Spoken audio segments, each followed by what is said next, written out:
Leafs Digest. What's up? Welcome back.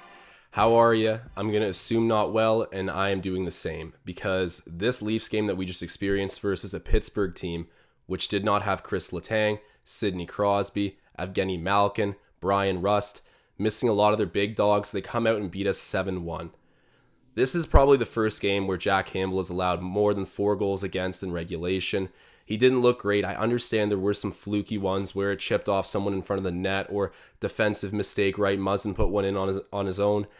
I mean, okay, whatever. These things happen, but to allow it to happen that many times in one game where the play in front of you really wasn't great either, I can't write this off as some fluke loss. The Leafs are crumbling in front of our very eyes, and the solutions to fix things, nothing should be left off the table. And I mean, Jason Spezza, okay, again, he scores. Loving what I'm seeing from Spezza. He's stepping up when the team seems unwilling to do it themselves. And what? He's like bordering on 40 years old. This is not the guy who should be pulling the weight for our team. Jack Campbell should not need to do it every single night for us. And I think we need to shuffle these lines. I was talking to one of the guys over here at Digest Media, Tyson De Silva, who's also an avid Leafs fan, and he sent over some lines that I really agree with. I feel like if you're going to try anything drastic with the lineup, this might be a path to go. So I'm going to read it off from first line to fourth line here. You got Bunting, Matthews, and Nylander now on the first line in the projection that we're giving. Kerfoot, Tavares, and Marner on the second. Ritchie, Kampf, Kasha on the third. And then the fourth line would be Engvall, Spezza, and Simmons. So just to break down some of these changes and why I like it, and why I think it could help us not lose 7-1 to a team who's missing all of their stars. Well, Bunting, he has been pretty consistent. He's been the one guy who's come in and sort of filled the Zach Hyman shoes in the way that we hoped Nick Ritchie would. Bunting, he's legit. He deserves a little bit of a better nod. He seems to be good at playing with players who are supposedly out of his league.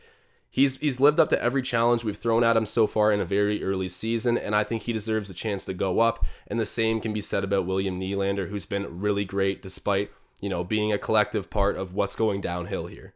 So I think you move those two guys up. You throw Ritchie down to the third line where his skill set's probably a little bit more appreciated, a little bit less pressure on him. He can just go out there and check and clean up in front of the net. He's not expected to be a skill player and carry the puck through the neutral zone all the time. You just sort of simplify things for him. And I'm not saying keep him down there forever, but get the ball rolling in what I would assume to be a little bit more of a natural position for Nick Ritchie, at least at this point. And then also Marner going back down to the second line. I think that's the real key here that we should all talk about. Marner has not lived up to any kind of expectation, and his standard is very high. But for a first-line player, forget him being Mitch Marner, he's been failing. And I don't want to always put it on Ritchie. I know Phil talked a lot about it in the last video, but this has been a collective shortcoming. Matthews is not off of the leash as well, but Marner's played with Johnny T before and got really good results. Johnny T is another guy who really needs to get going offensively. I still think he brings a consistent effort every night and still is a very valuable player despite being one of the worst contracts in the league. Let's not go down that rabbit hole, but Marner could be someone to really get him going, and I think Marner needs to get himself going. So collective change here where you drop him onto the second line where he's looked good before, I'm with that. And Nylander, I think he deserves a chance to play with Matthews again. We talked about this even early in the preseason where we're saying, should it go back to the Matthews-Nylander show like it was really early here in their tenure in Toronto? Matthews seems to get results with whoever he plays with. Nylander's elevated. I mean, take everything I'm saying with a grain of salt right now because, yeah, the whole team's lacking in terms of results. But Bunting, Matthews, Nylander is your first line. That could work. And I also want the people who are calling to trade Marner. I know that there's a lot of them out there, and I'm not disagreeing with you, but why right now? We clearly need to get this guy going before we're going to get anything close to what he's worth in return. That's my issue with it. In principle, I get it. Okay, maybe you would be willing to do a bit of a discount to finally just mix this team up, bring in more defensive presence, bring in some forward depth, whatever the idea is. I get it. I think it could help the team, but that return is not going to work right now with Mitch Marner's contract looking like what it is. And then considering the fact that he hasn't performed and delivered in the past 15 games he's played. He hasn't scored. He hasn't looked dangerous. He's looking a little bit puzzled and just stifled. You saw the picture of him and Matthews in the change room after. They are beside themselves. This is not the time to sell on Marner. We still have a young core. I know that obviously Johnny T's up there in age. A guy like Muzzin's a little bit up there in age. But our young stud, being, I guess you could say studs, Matthews, Nylander, and typically Marner, they're still young guys. So we shouldn't press all the buttons saying win now, win now, win now. We haven't got out of the first round. I understand what we're saying in principle. But, we don't need to automatically ship out Marner for something to help us this year. He's got a long contract on him. He's also got a ton of skill that we know eventually he'll just figure it out, whether or not it's too late, just on time, whatever the situation is. He will start getting points again and he will look good. So when that day comes, maybe you reevaluate sending him back out for a little bit better of a return, and teams get desperate at the trade deadline. So maybe wait until then.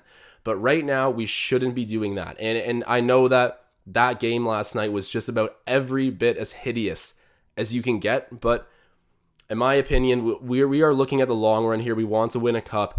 Even though we're looking far from it at the moment, we just can't be mismanaging assets that are going to bite us long term, because Marner's going to go somewhere and really perform. So you don't want to lose that end of the deal. You got to make sure it works for your team.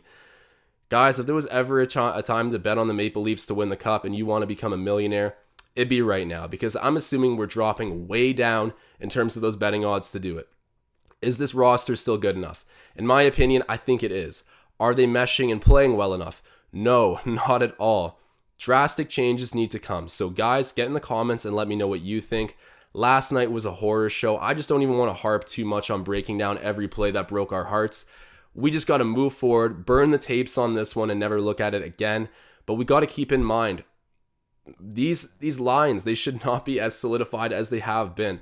I think Sheldon Keefe's finally going to open it up and really move things around, but you know what? There's a ton of different things you could do with this. So to say that Tyson and our idea is the right way to go, who knows? I would trust Sheldon Keefe, who's in the room with these guys every day at practice, to make the right decisions. So far, he hasn't looked good this season. Apparently, the All or Nothing documentary really seems to reverse some opinions on him, but I'm yet to watch that the full way through, so we'll see about that. My big takeaway, though, is the Nylander-Marner swap on the first and second line. I think it's time. I think that was really the turning point of, okay, this is just a tempting idea to, we need to do this. That's where I'm standing on it, guys, but get active in the comments and let me know. And also, Philly and I are on the road to 10K, so please, before you guys head out, subscribe, like, comment, turn on notifications. All of that helps us a ton. We're trying to post pretty much every day now and bring you guys some quality content. We are totally fan angle of this team. We're rooting them on all season. We're getting up in arms with you when we deserve to. All these things, man, we're coming and bringing it to you. So I would love to see some more subs coming in over the next few weeks, because that push to 1K is super big for our channel and super big for us making more content moving forward. So thank you to anyone who has already subscribed. Please let me know what you would do with this Leafs team in the comments. There is no shortage of possibilities to shift things around, and I want to hear from everyone. Thank you guys so much for listening. Our next game is going to be Monday, October 25th versus the Carolina Hurricanes. Obviously, Freddie Anderson in net. We'll hope for the best there, but Carolina's a really solid team, and I'm sure Freddie's going to be having our number in terms of where guys like to shoot, wanting to stick it to the Leafs. I mean, everywhere we go, it seems there's an ex-Leaf ready to try to bury us, and that's not a great feeling. So let's hope we reverse this thing around, we get some wins under our belt, and finally a little bit more confidence for this team that desperately needs it. I'm signing off.